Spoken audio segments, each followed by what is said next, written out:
حضرت ابو ہریرہ رضی اللہ تعالیٰ عنہ سے مروی ہے، انہوں نے کہا کسی آدمی نے نبی کریم صلی اللہ علیہ وآلہ وسلم سے شر کے بارے میں پوچھا تو آپ صلی اللہ علیہ وآلہ وسلم نے فرمایا، مجھ سے شر کے بارے میں مت پوچھو، مجھ سے خیر کے بارے میں پوچھو۔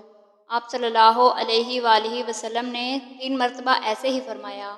پھر آپ صلی اللہ علیہ وآلہ وسلم نے فرمایا، سن لو، سب سے بڑا شر علماء سو ہیں اور سب سے بڑی خیر علماء خیر ہے۔ مشکوٰۃ المصابیح حدیث نمبر 267۔ حضرت علی رضی اللہ تعالیٰ عنہ بیان کرتے ہیں، رسول اللہ صلی اللہ علیہ وآلہ وسلم نے فرمایا، قریب ہے کہ لوگوں پر ایک ایسا دور آئے جب اسلام کا صرف نام اور قرآن کا صرف رسم الخط باقی رہ جائے گا۔ ان کی مساجد آباد ہوں گی لیکن وہ ہدایت سے خالی ہوں گی۔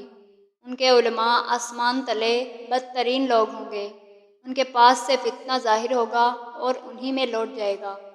مشکوٰۃ المصابیح حدیث نمبر 267۔ حضرت ابو ہریرہ رضی اللہ تعالیٰ عنہ بیان کرتے ہیں، رسول اللہ صلی اللہ علیہ وآلہ وسلم نے فرمایا کہ عن قریب لوگ طلب علم میں اونٹوں پر سفر کریں گے لیکن وہ عالم مدینہ سے زیادہ عالم کسی کو نہیں پائیں گے۔ مشکوٰۃ المصابیح حدیث نمبر 246۔